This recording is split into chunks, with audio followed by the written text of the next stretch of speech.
जय श्री माता जी।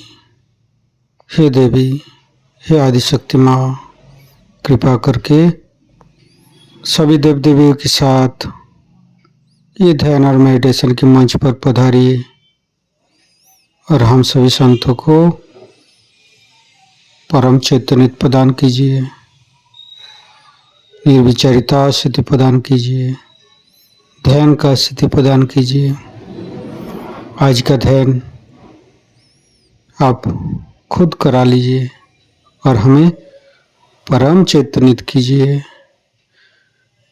परम पूज्य श्री माता जी, आपके श्री चरण कमल पर कोटि कोटि नमन। कुंडली उठा के बंधन लेंगे।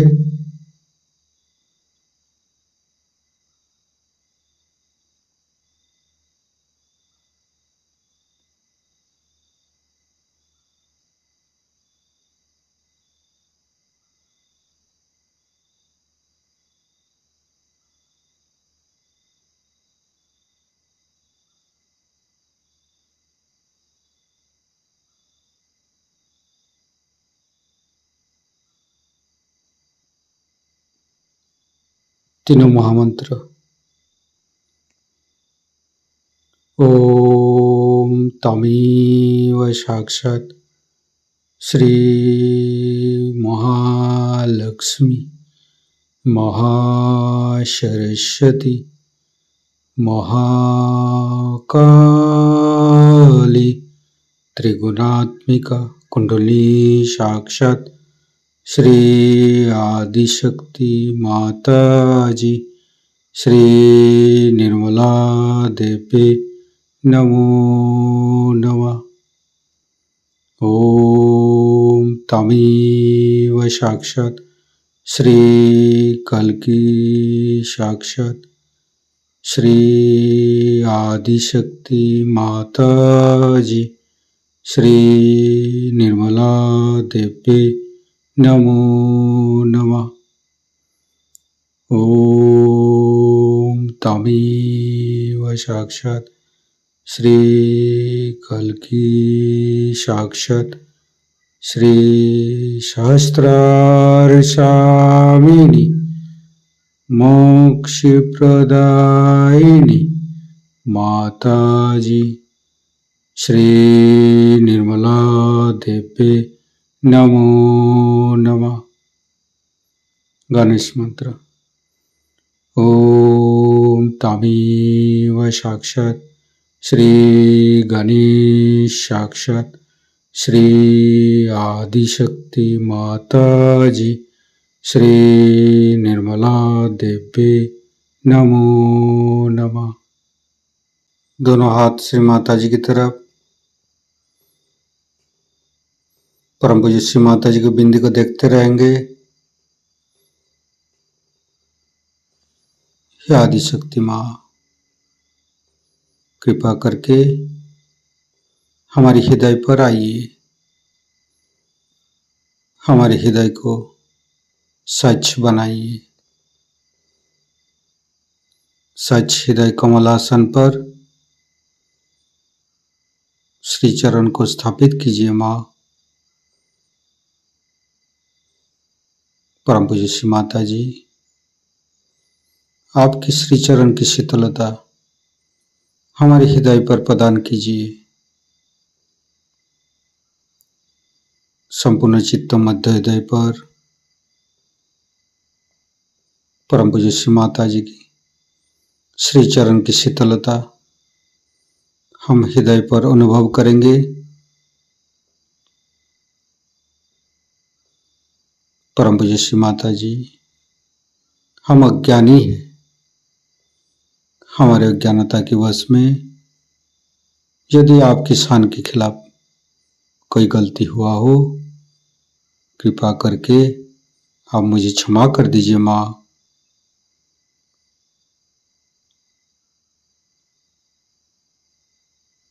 धीरे धीरे चित्त को तीनों मूलाधार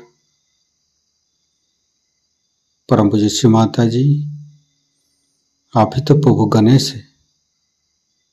कृपा करके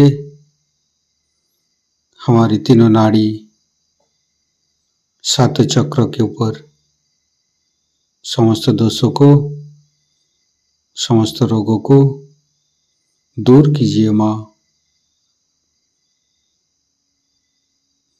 परम पूज्य श्री माता जी, हम कभी अतीत में चला जाते हैं, कभी भविष्य में चला जाते हैं। कृपा करके हमें वर्तमान में स्थापित कीजिए।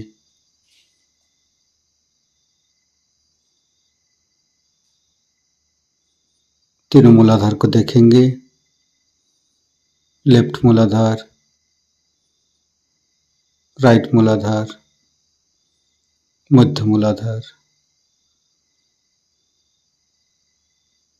परम पूज्य श्री माता जी, आप ही तो गौरी माता है। कृपा करके हमारे मध्य मूलाधार में आइए और समस्त दोषों को, समस्त रोगों को दूर कीजिए।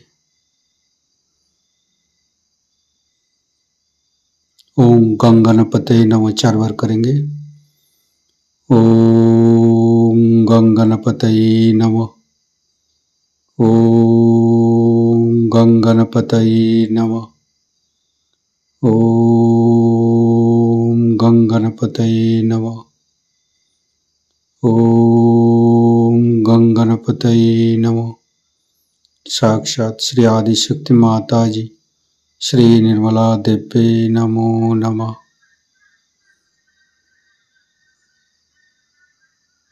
परम पूज्य श्री माता जी,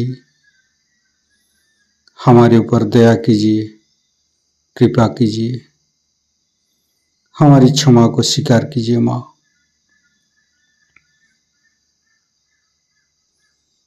धीरे धीरे चित्त को लेफ्ट स्वादिष्ठान,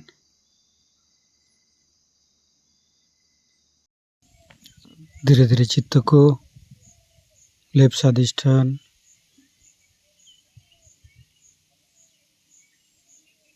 राइट स्वादिष्ठान,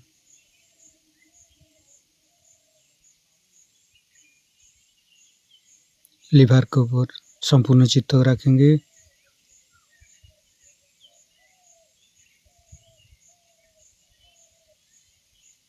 मंत्र लेंगे।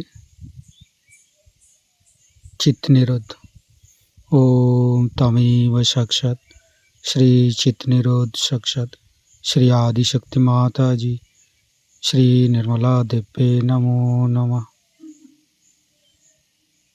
सर्वतापहारिणी मंत्र लेंगे।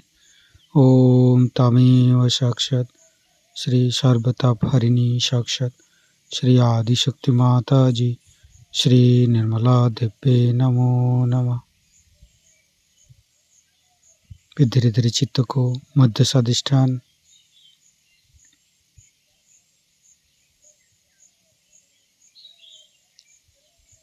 लेफ्ट नाभि,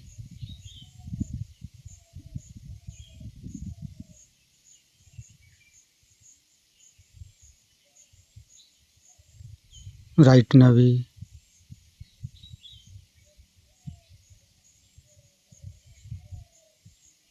मध्य नाभि। परम पूज्य श्री माता जी, कृपा करके हमारे मध्य नाभि के अंदर समस्त दोषों को दूर कीजिए। हमें सांसारिक पारिवारिक संतुलित कर दीजिए माँ।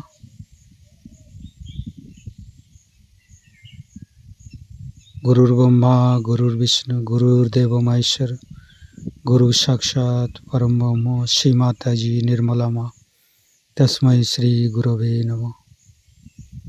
गुरुर्ब्रह्मा गुरुर्विष्णु गुरुर्देव महेश्वर गुरु साक्षात परम ब्रह्म श्री माता जी निर्मला माँ तस्मै श्री गुरवे नमः।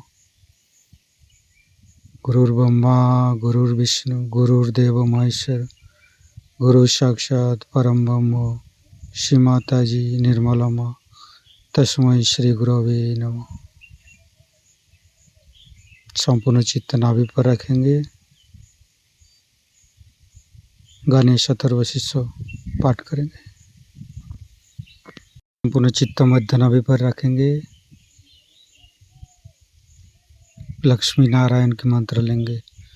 ओम तमेव साक्षात श्री लक्ष्मी नारायण साक्षात श्री आदि शक्ति माता जी श्री निर्मला देवी नमो नमः।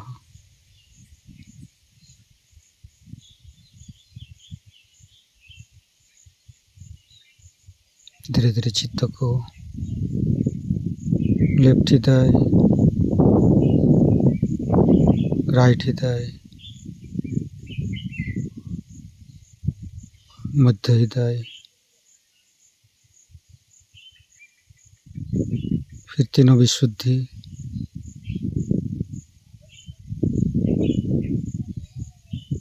फ्रंट आज्ञा, बैक आज्ञा।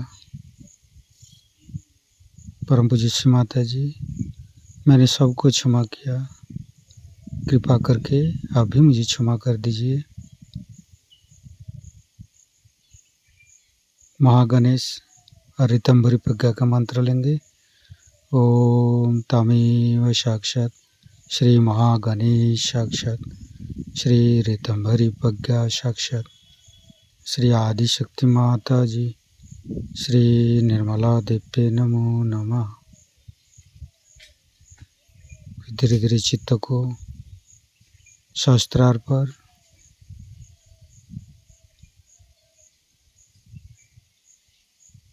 परम पूज्य श्री माता जी मेरी सहस्त्रार पर आइए और मुझे ध्यान का सिद्धि प्रदान कीजिए। सहस्त्रार के साथ मध्य नाभि को जोड़ेंगे।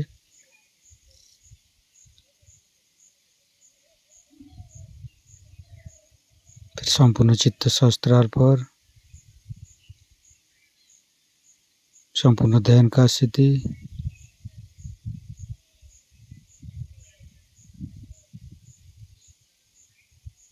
परम पूज्य श्री माता जी हमारे ऊपर ऐसे कृपा कीजिए ताकि हम आपकी वाणी को सहस्त्रार से ग्रहण करेंगे।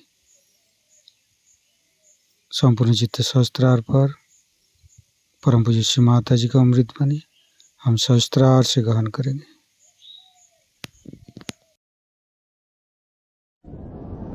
दिल्ली के सर्व सत्य शोधकों को और साधकों को हमारा प्रणिपात।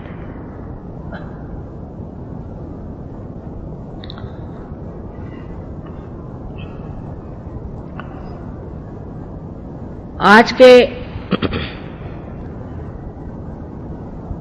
जो प्रश्न मेरे सामने आए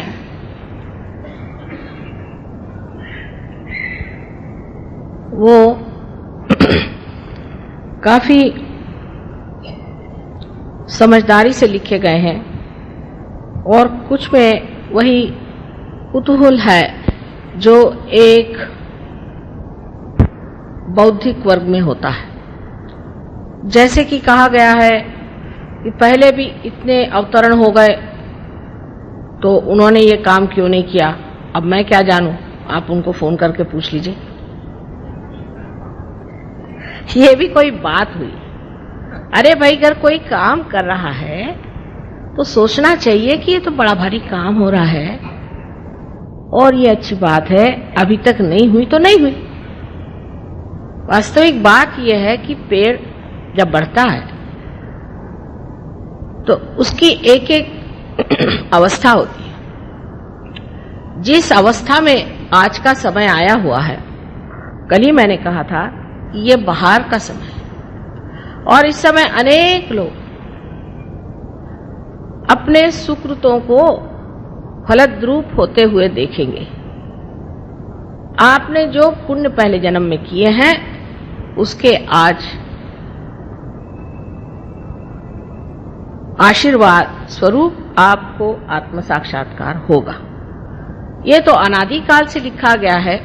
आप लोग तो सब बहुत विद्वान हैं, लेकिन नल दमयंती आख्यान अगर आप पढ़िए तो नल दमयंती कितने हजारों वर्ष पूर्व हो चुके, जब नल ने एक दिन कली को पकड़ा और उसकी टांग पकड़ के कहने लगा कि तू अब बता कि तू सबका सर्वनाश करने वाला और सबको भ्रम में डालने वाला अति दुष्ट है और तेरा जीवित रहना ठीक नहीं, क्योंकि तूने मेरी पत्नी से मेरा बिछोह किया था और इसी तरह तू सब में भ्रम डाल करके एक दूसरे में झगड़ा लगाते रहेगा और कलयुग में जो जो हाहाकार होने वाला है उसको अगर किसी तरह से मिटाना है तो तेरा ही नाश कर देना ठीक है, ये मैं बड़ा पुण्य कर्म करता हूं। तो कली ने कहा हाँ भाई ये तो बात सही है, लेकिन मेरा भी कुछ महत्व है, इसको सुन लो। मेरा महात्म्य ये है कि जब मेरा साम्राज्य संसार में चलेगा, जब घोर कलयुग आएगा, उस वक्त ये जो दरी कंदरों में साधु लोग परमात्मा के खोज में घूम रहे हैं, ये एक सर्वसाधारण घर गृहस्थी में बैठे हुए सर्वसाधारण सामान्य लोग होंगे, लेकिन इसमें का जो असामान्य है वो आत्म साक्षात्कार इन्हें प्राप्त होगा। ऐसा सुनते ही नल ने उसे छोड़ दिया और उसकी क्षमा मांगी कि ये महात्म्य मैं तुम्हारा नहीं जानता था। ऐसे तो कुछ अवतरण जरूर कलयुग में भी हुए, लेकिन इतना घोर कलयुग कभी भी संसार में नहीं था और इतना बड़ा कार्य भी आज तक संसार में हो नहीं पाया। एक प्रश्न और आता है कि आप मां क्यों यह सब कार्य कर रही हैं, बाप को भी कुछ काम करना चाहिए। सो यही कहूंगी कि सहृदयता में कहते हो कि मां तुम कितनी परेशान रहती हो, रोज रोज तुम्हारे प्रोग्राम सुबह शाम चलते हैं। वो हो सकता है कि नाराजगी से भी कहते हैं क्योंकि स्त्री कोई काम करे इस तरह का, ये तो बहुत ही लोगों को बुरा लगता है। लेकिन भाई आपको पुनर्जन्म देने की बात है ना, तो किसी बाप ने तो आज तक जन्म दिया नहीं बच्चे को।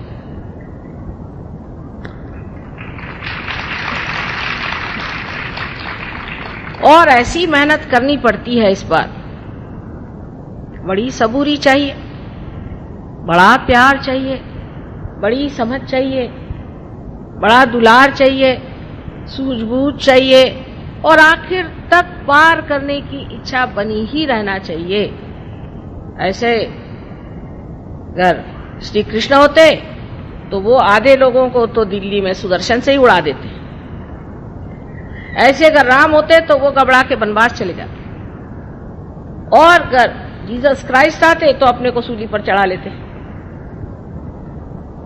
और बुद्ध आते, महावीर आते तो बैराग लेकर के वो अपने कार्य में निकल जाते। ये कार्य एक मां ही कर सकती। मैं मानती हूं अपने देश में नारी का इतना मान नहीं जितना होना चाहिए, विशेषतः उत्तर हिंदुस्तान में मान नहीं है। यत्र नार्या पूज्यन्ते तत्र रमन्ते देवता। जहां स्त्री पूजनीय होती और पूजी जाती है वहां देवता का रमण होता है। लेकिन हम लोगों के यहां जब औरतें मर्दाना पना करती हैं तो जितने मर्दों के गलत गुण हैं वो लेकर के इस कदर उनके तौर तरीके खराब हो जाते हैं कि मनुष्य सोच ही नहीं सकता कि कोई स्त्री मां स्वरूप होकर के भी शुभ कार्य कर सकती। मैं इसका दोष सिर्फ अज्ञान को दूं। यह काम बहुत कठिन है, पहाड़ जैसी कुंडलिनी उठानी पड़ती। बहुत से लोगों के अंदर जो कुंडलिनी आहत एक सांप की तरह छटपटाती कि मां मुझे किसी तरह से तो ये शुभ कार्य करने दो, क्योंकि आप सबकी जो एक व्यक्तिगत मां है, आपकी अपनी जो एक मां है वो है कुंडलिनी, और छटपटाती है कि देखो मेरे बेटे ने मेरी ये हालत कर दी, मैं इसको कैसे जन्म दूं। उसको संभाल के, पुचकार के, संवार के जागरूक करना है, और वो भी सामूहिक तरह से ये कार्य आज होना चाहिए, क्योंकि पहले जरूर थोड़े लोग आत्म साक्षात्कारी होते थे, लेकिन उनको तो सबने छला ही, उनको किसी ने मारा नहीं और सताया। और किसी किसी गुरुओं के बारे में पूछा है कि उनको कैंसर की बीमारी हुई तो वो क्यों नहीं ठीक हुए। उनकी कोई मां उस वक्त नहीं थी, सारे दुश्मन ही उनके रहे, और हो सकता है उनमें से कोई आत्म साक्षात्कारी भी न रहा हो। इसलिए ये बेकार की बातें करने से क्या फायदा है। हमसे आपसे कोई झगड़ा तो नहीं है। माँ की भाषा में ये कहना है कि खाना बना दिया है बेटा, भूख होगी तो खाना खा लो। ये सहज सरल बात एक माँ की। इतना गहन विषय है ये, इतना सूक्ष्म विषय है कि पहले आदमी को स्थिरता लाना ही बड़ा कठिन जाता है। मैं देखती हूं जरा सा इधर से बच्चा उधर गया, सबकी नजर उधर चली गई। एकाग्र होना भी कितना कठिन है और उसके बाद फिर समग्र होना। इसलिए आपसे मैं विनती करती हूं कि कृपया अपनी जो भी मुझे बात कहनी है उसे आप एकाग्रता से पहले सुनें। जैसे कि साइंस में पहले एक धारणा यानी हाइपोथेसिस दिया जाता है कि ये हाइपोथेसिस है, और फिर उसको सिद्ध करने के बाद लोग मान लेते हैं कि यही कायदा है। इसी प्रकार आपको भी सहयोग की ओर और कुंडलिनी दर्शन की ओर नजर करनी चाहिए। हर बात में कुछ न कुछ विरोध की बातें करने से हम कहीं नहीं पहुंच पाते, पर विरोधात्मक बुद्धि होने की वजह से हर जगह का विरोध हम खोजते रहते हैं। जैसे कि आप में और फलाने गुरु में क्या अंतर है? बहुत अंतर है। जिन गुरुओं के यहां सेवा की बड़ी बड़ी पेटियां लगी रहती हैं, वो तो आपके नौकर हुए। जो आपसे रुपया पैसा लेते हैं, उनमें हम में बहुत बड़ा अंतर है। वो आपकी कुंडलिनी जागृत नहीं करती। सिर्फ बातचीत ही बातचीत से हो जाएगा। हमने कहा बेटे हमने खाना परस दिया, आप खाइए, और ना वहां थाली न कटोरी न कुछ नहीं, खाइए खाइए ना खाइए, खाते क्यों नहीं? आप कहिएगा कि यहाँ है क्या? लेकिन ऐसा नहीं लोग सोचते हैं। जो भी भ्रम दिमाग में डाल दे बस उसी को मानने लग जाते हैं, क्योंकि ये घोर कलयुग है। कोई सा भी भ्रम किसी ने डाल दिया, मैं तुमको एक नाम देता हूं, गुरु। अरे भाई, नाम देने के लिए गुरु काहे के लिए चाहिए? मेरी आज तक समझ में नहीं आया। नारद ने वाल्मीकि को राम का नाम बताया था। कहाँ वाल्मीकि, कहाँ नारद? क्योंकि उनका राइट हार्ट जिसे हम कहते हैं चक्र पकड़ रहा था, इसलिए उन्होंने राम का नाम बताया। सब डाकुओं का राइट हार्ट पकड़ता है, लेकिन आप कोई डाकू है, आप क्यों राम का नाम ले रहे हैं? आपका जो चक्र पकड़ा है वही ना आपको नाम दिया जाएगा, और जब चक्र छूट जाएगा तो भी आप उसको रटते जाइएगा। जिसको देखो वही कुछ ना कुछ नाम देता है। एक महाशय तो 600 पाउंड लेकर के ऐसा नाम देते हैं जैसे ठिंगा, इंगा, पिंगा, और उसको गुप्त रखने को कहते हैं। आप बेवकूफों की कमी नहीं गालिब, वही हालत कहनी चाहिए। नाम देने वाला गुरु कभी भी सही नहीं हो सकता। कौन से चक्र पकड़े? क्यों नहीं उनसे आप सवाल पूछते कि भाई तुमने मुझे ये नाम दिया, सो कौन से चक्र के वजह से दिया? कौन मुझ में दोष है? किस लिए मुझे ये नाम आपने दिया? सवाल होना चाहिए। सवाल तो मां से होते हैं, क्योंकि हमने पूरी स्वतंत्रता दे रखी है और दे रहनी चाहिए। सवाल होने चाहिए, जिससे मैं खुश होती हूं कि बच्चों ने सवाल तो किया है। स्वतंत्रता से बैठे हुए बच्चे सवाल करते हैं, ये मां के लिए बड़ी शान की चीज है। लेकिन हमने औरों से कभी सवाल नहीं पूछा। जहां दान की पेटी लगी हुई है, 7 मंजिल में एक न बोलने वाला महाशय बैठा हुआ, गुरुजी, सब दान में वहां पे रुपया डालते हुए जा रहे हैं। गुरुजी कभी बोलते नहीं, एक नाम दे देते हैं। करोड़ों रुपया, लाखों रुपया उस दानों की पेटी में चला जा रहा है। भगवान जाने कौन से खो में छिपता है। वहां सवाल नहीं होते, क्योंकि वो मेस्मराइज कर देते हैं, मंत्रमुग्ध कर देते हैं। अपनी स्वतंत्रता में मनुष्य को यह भी सोचना चाहिए कि इसने मुझे नाम दिया तो उससे क्या मुझे फायदा होने वाला है। अरे डॉक्टर भी जब आपसे कहता है कि मैं आपको दवा देता हूं, तो पूछता है कि भाई मुझे क्या रोग है, ये बताइए, आप किस लिए दवा दे रहे हैं मुझे?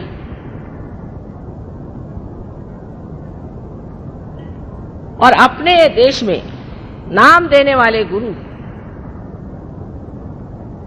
इतने फैल गए हैं कि अब कोई भी आदमी जेल से भी छूटे और वो काशाय वस्त्र पहन के घूम के घर आकर यहाँ 12 खंबा रोड पे बैठ जाए और नाम देने लग जाए, तो मैं आपसे कहती हूँ कि सब लोग वहां दौड़ते चले जाएंगे यहां से। पहली चीज जान लेना चाहिए कि नाम देना व्यर्थ की चीज है। आज मैं भक्ति की बात कर रही हूं। अब यह हुआ कि 2 गुरु हम रख सकते हैं, कि 4 गुरु रख सकते हैं, कि 10 गुरु रख सकते हैं। बाबा कोई गुरु मत रखो, कलयुग में सदगुरु मिलना मुश्किल है। मैं कहती हूं आप ही अपने गुरु हो जाओ।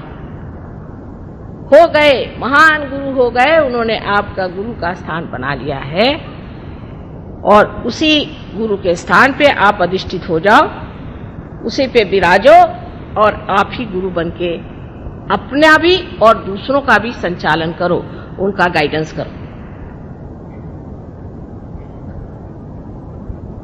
किसी को गुरु बनाने की जरूरत नहीं, इस माथे को किसी के सामने झुकाने की जरूरत नहीं। ये माथा जो है यहाँ एकादश रुद्र के 11 बड़े जबरदस्त विध्वंसकारी चक्र है। इसको आप जिसके उसके सामने झुकाते फिरते हो।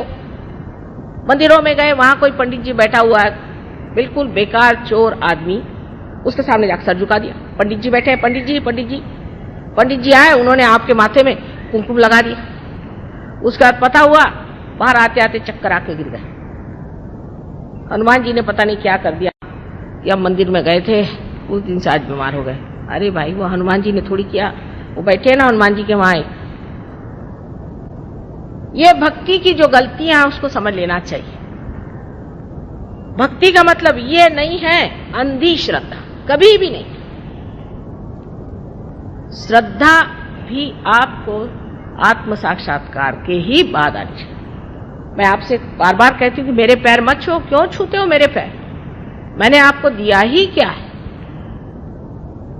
मैं जब आपको कुछ दूं और आप सोचें कि मुझ में कोई बात है तो ठीक है, आप पैर छू लीजिए, लेकिन क्यों इस माथे को सबके सामने झुकाना?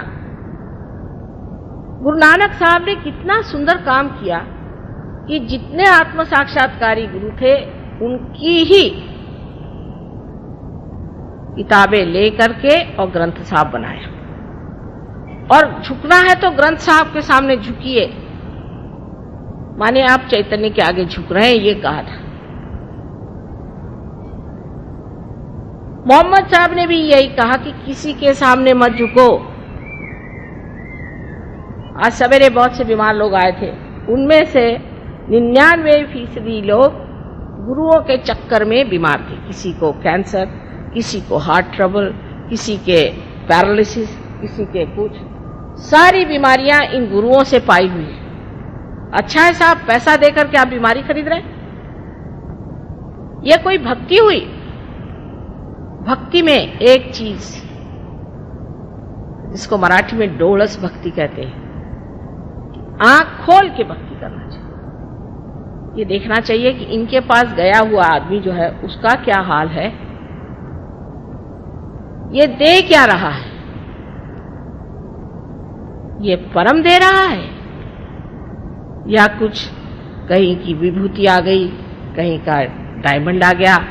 आपके ड्राइवर नौकरों को नहीं मिलेगा डायमंड। अगर आपके पास 25 डायमंड हो गए तो 1 डायमंड मिलेगा और बाकी सब गायब। ऐसे चक्करों में आप रह करके बाद में हार्ट अटैक लेकर मेरे पास पहुंचते हैं, मां हमें हार्ट अटैक आ गया। यह भक्ति का हमारा स्वरूप है। डॉक्टर वॉरेन आप लोगों को बहुत मानते हैं और वो ये सोचते हैं कि आप लोग बड़े धार्मिक हैं, लेकिन भोलेपन की भी कोई हद होती है। इतना भोला होना अच्छा नहीं है, ऐसे गलतफहमी में घूमना अच्छा नहीं है। कोई भी आदमी जेल से छूट के आए, चाहे कहीं से आए, इसका पता नहीं किया आपने कि कौन है क्या है, और लगे उसके पीछे में। हमारे सरकारी नौकर, हालांकि हमारे पति एक सरकारी नौकर रहे और मशहूर है, बहुत ईमानदार, बहुत शरीफ आदमी, सब ऐसे ही गुरुओं के पीछे भागते। क्या उनके पास अकल नहीं है? अरे बड़े बड़े मंत्रीगणों का यह हाल है, छोड़िए बेचारे सरकारी नौकरों को। उनके सबके पास क्या अकल नहीं है कि उसकी कुंठित हो गई अकल, वो सोच नहीं सकते हैं कि ये आदमी है, ये पैसे की बातें करता है, ये डायमंड्स की बातें करता है, ये कहता है चल लाओ इतना पैसा निकालो। क्या हम लोगों को ये सोचना नहीं चाहिए कि अगर एक सरकारी नौकर के लिए इतना ईमानदार होना जरूरी है, तो उस परमात्मा की जिसने चाकरी की है उसको कितना ईमानदार होना चाहिए। और डंके की चोट पर सबके सामने वो लोग कहते हुए भी हम तो भाई वारी वारी जावा चले उनके ऊपर रुपया उड़ाने के लिए। हमारे यहाँ औरतें उससे भी बदतर इस मामले में है आदमियों से, इसीलिए आदमी औरतों को भी नहीं मानते। कोई गुरु बाबा जी आके बैठ गए, वो प्राइवेटली में जरूर औरतों से बात करें। प्राइवेट क्या होता है परमात्मा के मामले? क्या परमात्मा प्राइवेट है? वो शब्द प्रकाशमान, उस परमात्मा का प्राइवेटली बात करने का कौन सा सवाल उठता है, मेरे समझ नहीं आता। और हर तरह की चीजें आपने सुनी होंगी, अपने मंदिरों में होती है।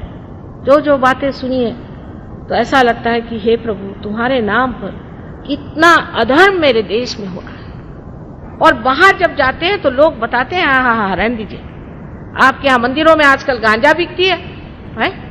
हाँ, महालक्ष्मी के मंदिर में बंबई में गांजा बिकते हैं। पुलिस से कहो तो कहता नहीं भाई हमारा कोई मतलब नहीं। वो कहते हैं कि आपके मंदिरों में जो हाल है आप जाके अंदर देखिए क्या हाल है। लेकिन हम लोग इस ओर नजर नहीं करते।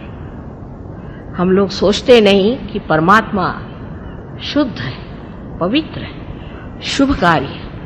ऐसे अशुभ चीजों के तरफ जब हम अपनी नजर घुमाएंगे तो हमारा भी अशुभ होने वाला है। हमारा क्या शुभ होगा? सो सबसे पहले भक्ति में ये जानना चाहिए कि आंख खोल करके भक्ति करो।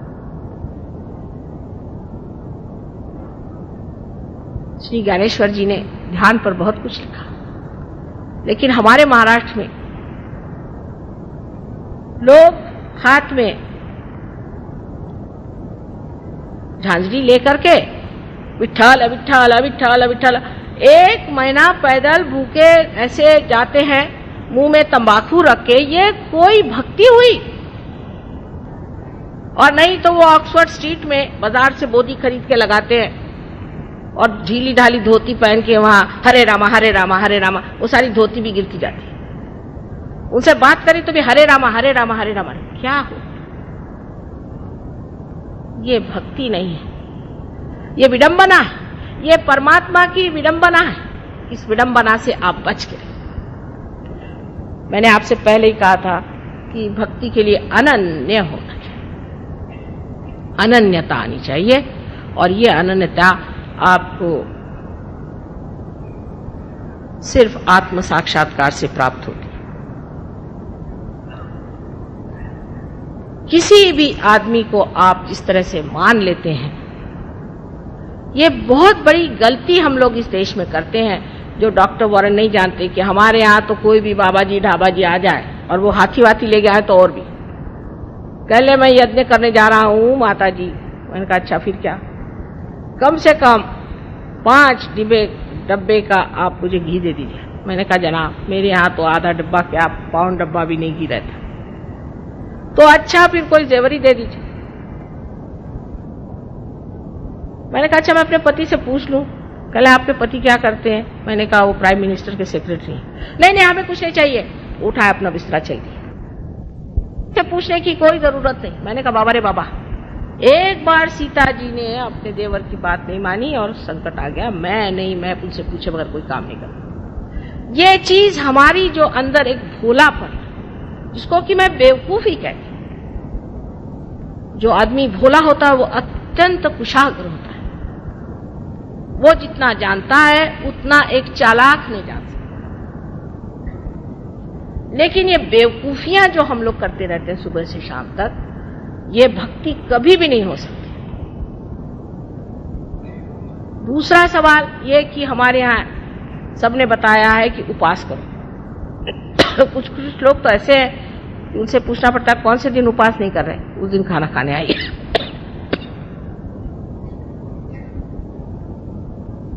उपवास करने को कौन से भगवान ने कहा, ये मुझे आज तक पता। कौन से शास्त्र में लिखा कि भाई तू उपवास कर, इसलिए आप उपवास कर रहे हैं। उपासना ना करिए। जिस दिन भगवान का जन्म हुआ उसी दिन उपवास शुरू। जिस दिन श्री गणेश का जन्म हुआ उस दिन उपवास करेंगे। श्री राम का जन्म हुआ उस दिन उपवास करेंगे। श्री कृष्ण का जन्म हुआ उस दिन उपवास करेंगे। अरे भाई, उस दिन कोई मर गया है क्या? बुद्धिमान लोग भी औरतों के चक्कर में, स्त्री आचार में फंस के, हाँ भाई ठीक है आज हमारे घर में उपवास है, चलो कहीं क्वालिटी में जाके खाए आए, क्यों घर में उपवास।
श्री लक्ष्मी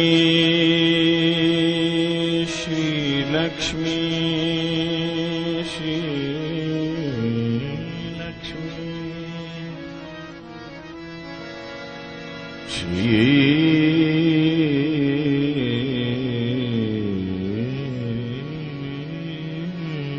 लक्ष्मी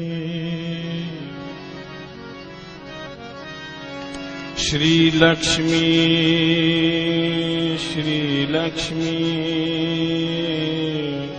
श्री लक्ष्मी नारायण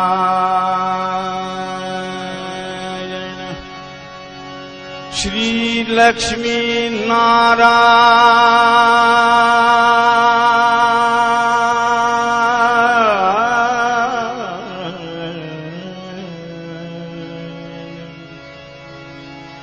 श्री लक्ष्मी नारायण नारायण नारायण नारायण नारायण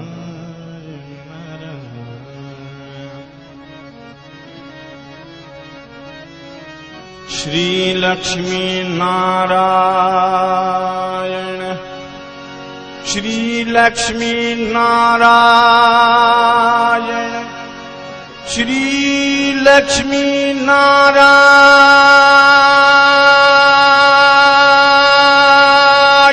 नारायण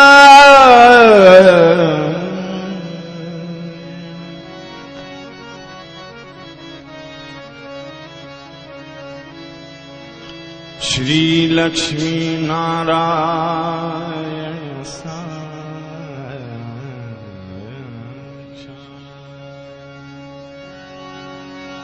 श्री आदिशक्ति श्री आदिशक्ति श्री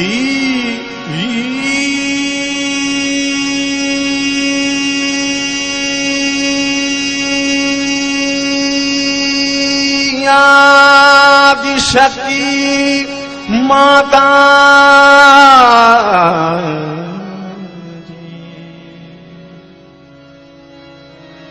श्री निर्मला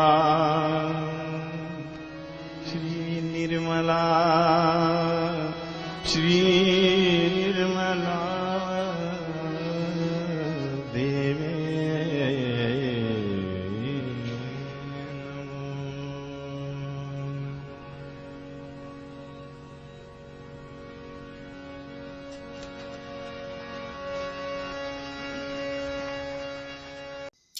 इसी ध्यान का स्थिति पर